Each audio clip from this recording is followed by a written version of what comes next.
comment. And I think it's a form of bullying, honestly, that kind of puts that spirit over the negotiations. Is it going to really affect the conversations in the room? I doubt it. I think that Canada, probably not going to zero in on that as the main point. Yeah. All right. But you did mention Brian Lilley, and today he is a Toronto Sun columnist. And this is what he wrote, quote, "If that's his view," referring to Pete Hoekstra, "then I would agree with calls to kick him out of the country.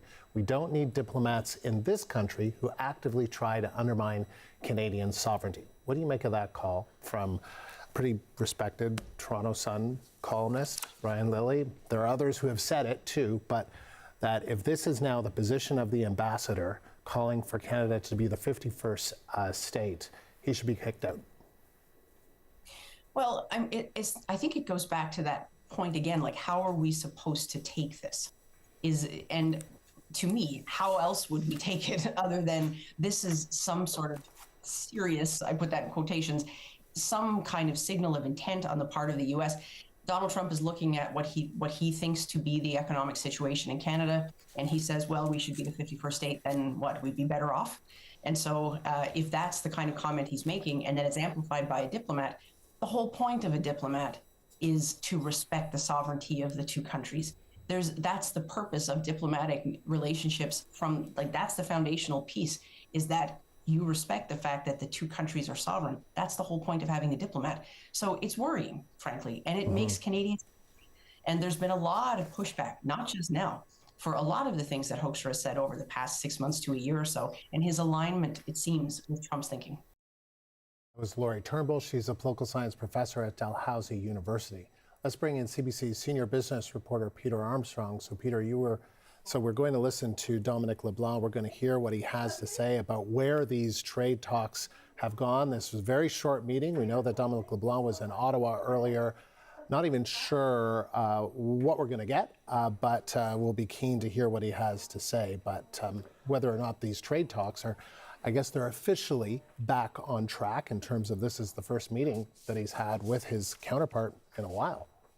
Yeah, and whatever he says, Andrew, and we don't know what he'll say, but whatever, and I imagine it'll be short, we're going to be parsing it within an inch of its life to try to glean out meaning from every word and every pause and every sentence that he says, because, as you say, this is pretty important. And we've entered into the window now. You and I were talking about this the other day, that this last month before the CUSMA renewal deadline, and we can get to whether that's a deadline or a cliff or a checkpoint, different sides call it different things. We'll get to that in a second. But in this month leading up to that July 1st deadline for the renewal process, the whole thing is going to be very fluid.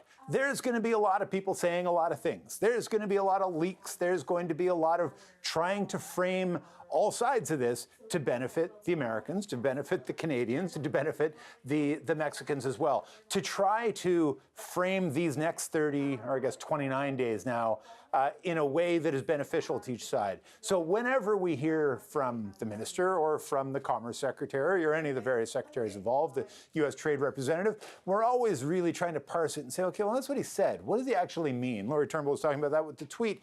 That is going to get so heightened in these next weeks and this next month that it'll rock your socks off a little bit, because it's going to be intense. So Dominic LeBlanc is going to come out of this meeting and he's going to tell us something. What that something is really going to frame the next week or 10 days of conversations around U.S.-Canada talks. And what are we looking for? And what do we think is going to happen? Are talks back on, right? Because the Americans have been having talks with the Mexicans without us. Very similar to what we saw in 2018-19, I might remind you. And are the conversations happening with the Mexicans something that we need to be aware of, right? One of the leaks out of Mexico last week was that the Americans want to quite dramatically increase the U.S. content in the content rules around auto manufacturing. Now, that's probably going to be a tough pill to swallow for the Mexicans. It's not so bad for the Canadians because we already have pretty high U.S. content in the cars that are made here. But, you know, there's a lot of moving parts to this. So trying to parse this out for what Dominic LeBlanc says versus what he's trying to convey by what he says is a pretty important sort of hair to split. And then you got to look at the simple economics on the ground, right? The Canadian economy is pretty weak right now, right? We've been having all day today this whole debate about whether we're in a technical definition of a recession. Does that mean we're going to be in a recession? What's it going to look like going forward? Here's what I know. The Canadian economy is weak today. It's been weak for a year. It was weak before the trade war started, and the trade war made it weaker still. And, so trying to figure out a way to get some certainty, any certainty for a business, right? If you run a business in Ontario or Quebec or BC or Alberta, anywhere in the country, and you're looking at, you need a new fleet of trucks, and maybe you need a new warehouse, or you need a new piece of technology, a new piece of equipment, is right now the moment that you'd invest in all that money into your business to try to grow it right now? It'd be tough. We're going to get some Dominic answers. LeBlanc. Let's take a listen here. Let's listen. Bon après-midi. We had a positive meeting with Ambassador Greer, Janice Charette and I, and a number of senior officials from the U.S. Trade Representative's Office. We had an opportunity to take stock of progress that had been made over the last number of weeks on a series of technical issues, and we presented a number of specific proposals to Ambassador Greer that we think are good in the broader context of the North American economy and respond to some long-standing issues that the United States has raised with us. I also had the opportunity to discuss with Ambassador Greer the letter that I sent to my American and Mexican counterparts yesterday, where I confirmed, as you know, that Canada would be ready to extend the CUSMA agreement by 16 years. We also looked ahead to July 1st and discussed what might be the course of our work on July 1st. Of course, Madame Charette and I raised the long-standing issues around sectoral tariffs on issues critical to the Canadian economy, automobiles, steel, aluminum, softwood lumber. Of course, we raised those issues with Ambassador Greer. We'll continue some further exchanges over the coming days this week. Ambassador Greer is leaving Washington soon. We agreed that he and I would be in touch again next week.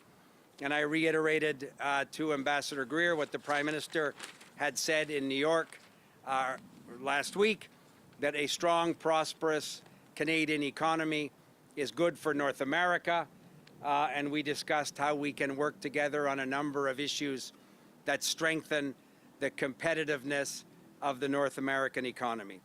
Alors, ce fut une longue rencontre avec l'ambassadeur Greer. So this was Greer. a lengthy discussion and meeting with Ambassador Greer, and it was a positive discussion, and we had an opportunity to talk about the progress that has been made over the last few weeks. There were a number of conversations that Ms. Charette had with her U.S. counterpart, and recently, yesterday in fact, there were technical discussions held that were quite detailed. So we talked about the progress we have made together, and based on that progress, we presented to Ambassador Greer a series of specific proposals that, in our view, are good for the North American economy and also respond to issues that the U.S. has raised with Canada for some time. We also had an opportunity to talk about the letter that I sent to Ambassador Greer and to Secretary O'Brien, in which we confirm Canada's desire to extend the CUSMA agreement by 16 years. And finally, we address the question of July 1st, the work to be done, and what we are going to be doing over the next few weeks. Of course, we raised and discussed sectoral tariffs, which right now are proving very difficult for the Canadian economy. Obviously, we're talking about lumber, steel, aluminum, and autos. And this is something that we discussed with Ambassador Greer, of course. And finally, we agreed to have other conversations over the next few days. Ambassador Greer will be leaving Washington later today and will be back at the end of the week, and we agreed to continue our discussions with him at that time. So that pretty much summarizes our discussions, and as always, you know how anxious I am to take your questions. All of you know how excited I am, and I know Janice shares that excitement on this beautiful Washington spring day to take your questions. And thank you for being here at this magnificent embassy in Washington. Thank you, Minister. Merci, Monsieur le Ministre.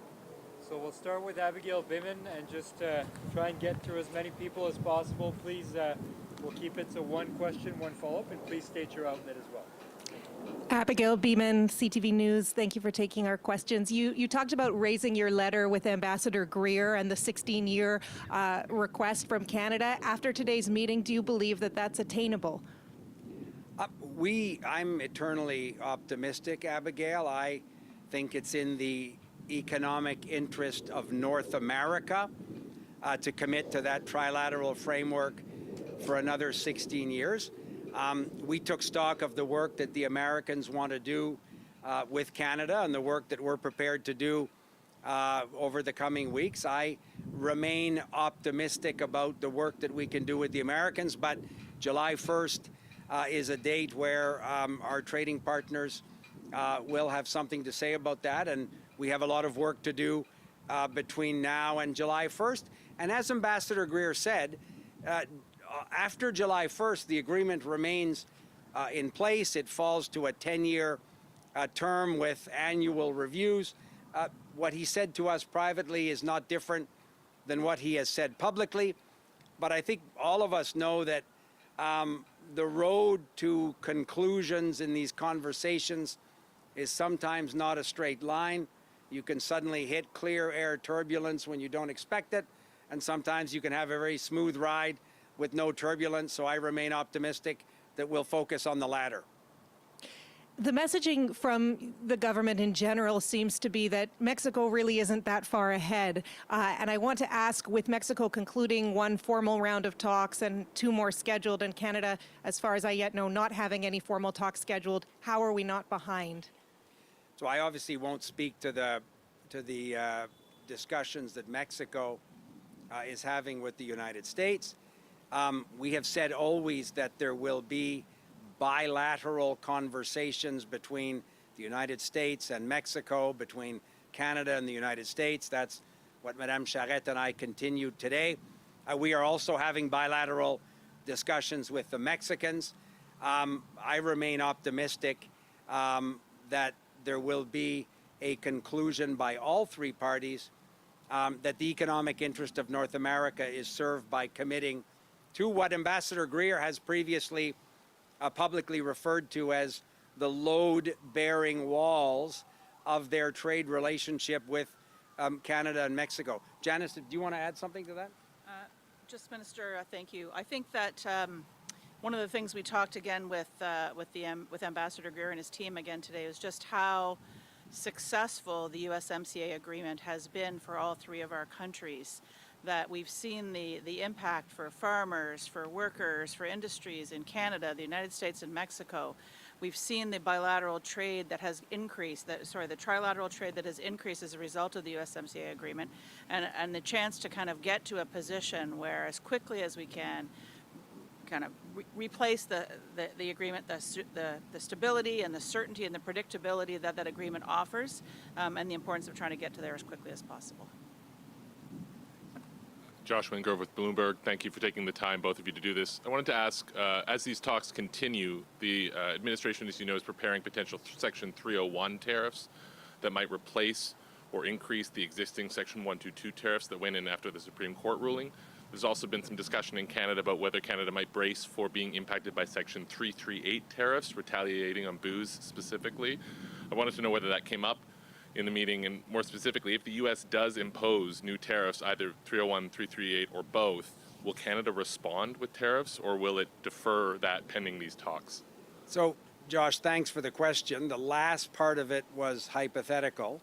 So you've been around a long time, so have I. We're not going to answer hypothetical questions about a potential response to a measure that we haven't seen. But the first part of your question obviously is something that we have been preparing for. It's not a surprise that the United States initiated these investigations. We have made submissions to the United States that we think are very significant in addressing the concerns that the United States has raised for a number of months, or a number of conversations that we've had with the Americans. I would say that the conversation today helped the Americans understand our shared commitment to issues like, to use one obvious example, the question around forced labor and the fight against forced labor.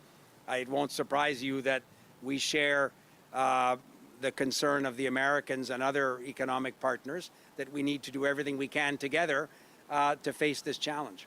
Did you discuss also trade with China and the Canadian move to allow a limited number of Chinese vehicles into its market? Thank you. So, like the hypothetical answer, Josh, you'll hear me say, and for your colleagues in line, we don't discuss publicly the content of private conversations or private discussions. The best way to get a deal that's in the interest of Canadian workers and Canadian businesses and the Canadian economy is to build up a level of confidence and trust with people like Ambassador Greer. And one of the things that in our first meeting many months ago we agreed is that we wouldn't discuss those things publicly. So that won't surprise you either, Josh. Thank you. Adrian Morrow with the Globe and Mail. Minister, you said that today you presented some proposals to Ambassador Greer. What did you propose? So again, it's a perfect sequel to the question that Josh just asked. We're not going to discuss the details of those conversations. The Americans have for a long time publicly talked about trade concerns they have with all of their trading partners, not just Canada and Mexico, but other trading partners as well. And we arrived at the conversation today in Mr. Greer's office with, it's a continuation of work that's been done over many months. But sitting with Ambassador Greer at his office, we took the time to talk about specific issues that Canada, on which Canada can propose, we think, measures that should give the Americans a lot of comfort. President Trump essentially froze talks with Canada in October. You know, now that you're talking to Greer and you're making concrete proposals and putting that on the table, are talks now unfrozen? And in that vein, how soon are we going to start having these more sort of formal USMCA discussions, you know, as the Americans are having with the Mexicans? How soon until Canada either joins that table or has its own separate table with the Americans doing the same thing? So the first part of your second question was, are the talks unfrozen? The answer is yes. They've been unfrozen for a number of months. When I was here in March and had a face-to-face meeting with Ambassador Greer, I think I said at that time that we should consider that the pause of October is behind us. But there are also, like, I spent over an hour on Memorial Day Monday in a video meeting with Janice and Ambassador Greer and Ambassador Getman early on a holiday Monday. He was available 8 days ago to go in to a detailed conversation. Today was a continuation of that conversation last week. Janice has multiple times a week discussions with Ambassador Getman. And as I said yesterday, there were technical experts on specific issues that had fairly detailed meetings here in Washington. So consider them unfrozen.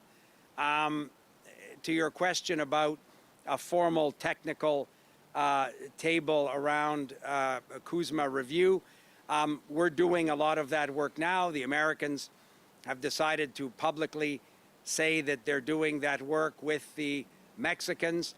That doesn't surprise us in the sense that we always knew there would be these bilateral conversations. We had some with the Americans today. We had some a couple of weeks ago with the Mexicans. That's a continuation of an ongoing process. Hi, David Lauder with Reuters News Service based here in Washington. Minister LeBlanc, thank you for taking our questions. In terms of like getting to maybe a more formal round of negotiations, do you have to resolve some of these issues first, such as the steel and aluminum tariffs, or getting some understanding on that before you sort of move to more full-on negotiations? So, as I said in the opening comments, and maybe Janice, you wanted to add something, obviously we raised the sectoral tariffs, the steel, aluminum, softwood lumber, automobile tariffs in our conversation with Ambassador Greer, as we do all the time. But part of the CUSMA review process that's contemplated in the treaty itself requires us to take stock of elements that we would like to discuss on the July 1st review conversation. It follows up a letter that I sent to my Mexican counterpart and to Ambassador Greer yesterday. And we're prepared, and I've said this to Ambassador Greer, I've said it to Secretary Lutnick, with whom I also have an active ongoing conversation, that we are always looking at ways that we can reduce some of these trade concerns that the United States raise, the same way we want them to be reliable partners in that discussion with Canadian concerns as well. Okay, and in the Mexican discussions that the U.S. had last week in Mexico City, one of the things that came out is a U.S. demand for automotive rules of origin to have half of the content of North American vehicles that qualify come from the U.S. And there's no apparent provision discussed for Canada at those talks. Do you expect to have to be included in that you'll have half maybe coming from Canada would be okay as well? So, of course, we expect and are confident that as issues as important as changes, for example, to some of the rules of origin in a trilateral agreement, we are very confident that we will have those conversations with the Americans and the Mexicans as well. But Janice, on the specific automobile rules of origin, do you want to add something? Yeah. Thanks, Minister. I don't think it's really up to us at this point to comment on the conversations that are going on between the Mexican delegation and the USTR representatives. I will say that the work that under Minister LeBlanc's leadership we've been doing is really to try to focus on making progress, which is I think what we did today with colleagues from USTR, to resolve issues where it's in Canada's interest to do so, and that's been our focus. And we're not waiting for any kind of official process or anything to do those. We're doing that work and getting those things resolved. And then when the USTR folks and the Mexicans are at a point where they can turn to us, we'll be ready. Thank you. Hi, Mike Crawley from CBC News. Minister LeBlanc, just a little more precision, if possible, from the question that Adrian asked. Have the Americans given you any indication of any obstacles before they're willing to say, hey, we're now in formal talks? If, for instance, have they said, you got to get the provinces to end the alcohol bans? What's the, what is stopping you from moving into the formal talks? I wouldn't have been as absolutist as say that there's a stoppage from moving into the formal talks. This is part of a process. And again, you're characterizing, and I understand the characterization, the formal talks come with a joint news release and a joint social media post. I get that. but I also get that we have had substantive and detailed discussions over a number of weeks on all of those issues that people speculate are being discussed in other fora as well. So I am confident that we're doing the work necessary, as Janice said, and I appreciate that you want to reiterate in a terrific way, rephrase the question of your colleague earlier. Sadly, the answer is sort of the same. It would be exactly the same, but I don't remember the exact words. But we're not going to get into the details of that sort of level of detail. I think you used the word detail, I understand that. But sadly, this isn't the moment to get into that level of detail. The place to do that is across a table in a cordial, constructive conversation with the Americans and the Mexicans. And the good news is that's exactly what we did today. Mr. Reggie Cicchini with Global News. You said you were optimistic. You acknowledged that the road ahead is going to have curves in it. It's not straightforward, but there is concern at home. So what advice or what scenarios should Canadian industry be preparing for if talks don't go well, which, yes, is a hypothetical, but assuming that this goes well is also a hypothetical? And in this city, there are endless hypotheticals. So that's not new to this particular moment. We are obviously doing the work to prepare for any scenarios. As I said, recognizing that this trip has not been without some turbulence. We've all been in contexts where there's turbulence. You don't take your seatbelt off and run up and down the aisle and kick in the cockpit door. You remain focused on the work that you need to do, and you come through the turbulence very much focused on the outcome. To continue the analogy, that's to land safely. The outcome that we're looking for is one that's in the interest of Canadian workers and farmers and Canadian businesses. So that's the work we're doing. Today was an important step in the continuation of that work. On July 1st, as Ambassador Greer himself has said publicly, if there is no consensus amongst the three parties to extend for 16 years, the agreement remains in place for 10 more years, and there's a series of annual reviews. But all three countries could agree also on a different scenario and a renewal after July 1st.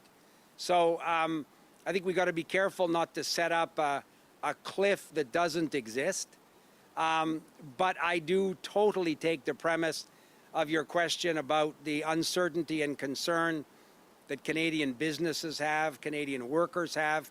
That's why the government is always ready to look at ways to support those industries and those sectors.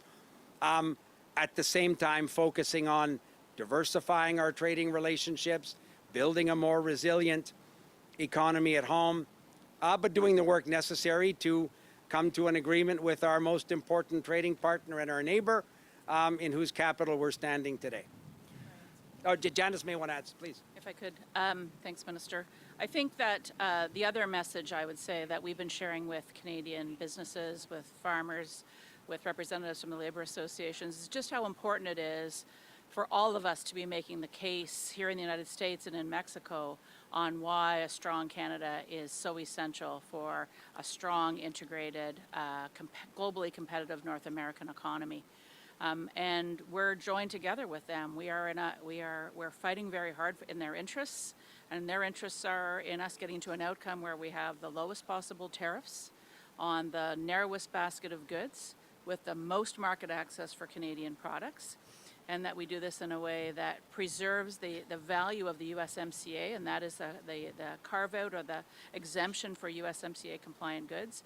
And we're working very hard with our Mexican counterparts to make sure that, in their conversations, there's nothing that's going to happen in their bilateral agreement that undercuts any of the Canadian advantages. So I think, we know where we want to get to. We're working very hard with them on a shared plan to get there, and it's really important that we just keep up, and make sure that in this city where there's so many other issues running, that that the value of this agreement and the importance of this agreement for the United States and for Mexico is really clear. Monsieur Leblanc, Louis Blouin de Radio-Canada. Mais Louis, j'ai trouvé ça Mr. vraiment bien. LeBlanc, Je pensais à ça Louis quand Blouin, je vous ai vu Radio-Canada, parler, I'm so happy to see you. à la fin. And you waited until for everyone else to ask their question first, so you have exhausted the line of questions. But we wouldn't have left without taking a question in French, and I'm happy to see you, Louis. Some real answers now. Now, what was the ambiance around the table? Do you believe that Canada is in a better position in terms of the sectoral tariffs imposed on Canada?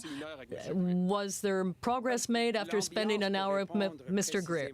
Well, to answer your question specifically, Louis, the ambience was cordial.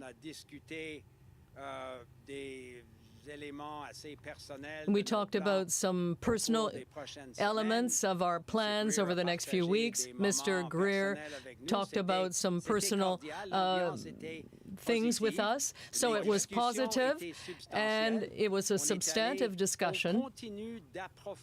And we continue to deepen the level of detail in our conversations.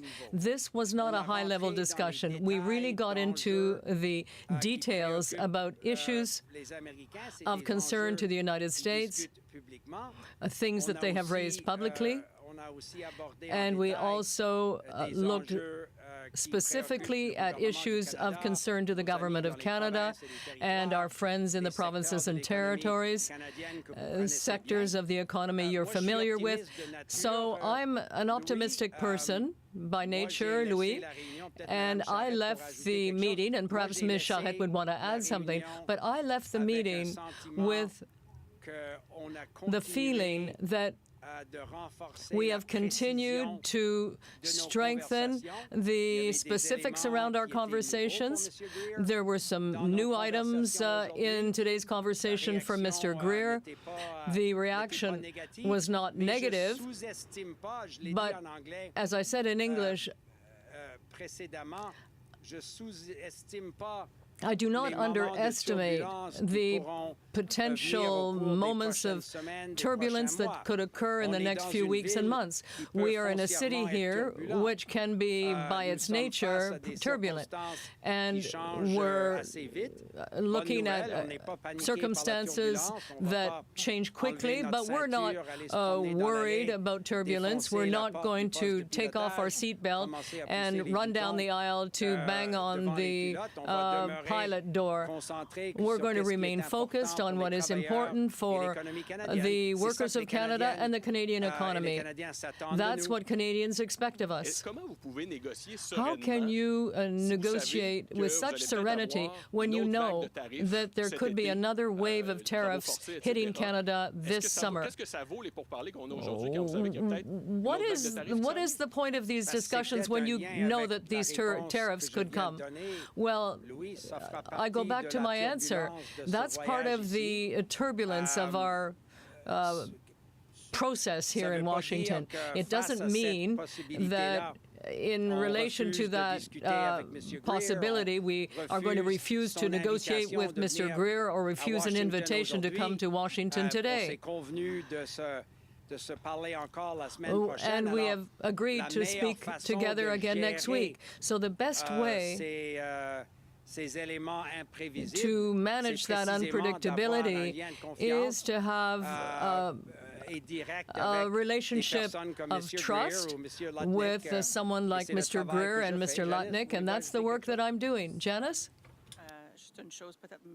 Perhaps just one thing. Yesterday, we saw some changes being announced about tariff measures, and those measures could come forward at any time. But for us, what is important is to continue our work to persuade the United States that trade with Canada is good for farmers, for workers in Canada, and that contributes to a stronger, more competitive North American economy that can be competitive against other economies. So we have to continue that work. to strengthen our position and really do the good fight for Canada. Kelly Malone with the Canadian Press. Thanks so much. We saw your letter today. Did you receive a letter from your Mexican or American counterparts? And can you disclose what they indicated they want to do with the future of CUSMA? So, two questions. Do you want me to take the first one first or the second one first? So, your choice. So I'll start with your first question. Yes, we received letters from Ambassador Greer and Secretary Ebrard. And no, it's not up to us to disclose the contents of their letters. But we look forward to working with them on the many shared priorities that the correspondence revealed. Thank you very much. Thanks. Merci beaucoup. See you, Josh. Okay, we are going to get into the details that you just heard there. Important news conference from the minister responsible for Canada-U.S. trade relations, speaking on the roof there of the Canadian Embassy. But I just wanted a programming note for you. You may be wondering why you're seeing me this hour and not David Cochran, and that's because we're having network issues in Ottawa. David will join me in a few minutes. We're trying to work it all out with his important analysis, Power and Politics, the award-winning show that is coming up. But let's talk a little bit about what we heard there from Daniel LeBlanc, the minister responsible for Canada-U.S. trade, saying that they had a good, positive meeting with the U.S. Ambassador Greer. They presented specific proposals. They discussed the letter that LeBlanc wrote to his Mexican and American counterparts, that Canada is ready to extend this agreement for another 16 years. They raised the sectoral tariffs issues on auto, steel, aluminum, and softwood lumber. They said we'd be in touch over the next few weeks. And then there was also, he described the ambience as being cordial, positive, substantive, saying this wasn't high level. We got into the details of the U.S. side, and he was asked, how do you do this going forward, knowing that there could be more tariffs over the summer? And he said, the road to conclusion is not always a straight line. CBC senior business reporter Peter Armstrong was listening into LeBlanc's press conference with us. Peter, there was a lot there. What kind of stood out for you? There really was. And Andrew, we were talking before we threw to him that parsing what he said would be the order of the day. You didn't have to parse very much. I think there was a lot there. He said a lot. The stuff that really stood out to me is about just how much conversation has been going on behind the scenes since, remember, there was the pause. The Americans called off talks with Canada after Doug Ford's ad about the Ronald Reagan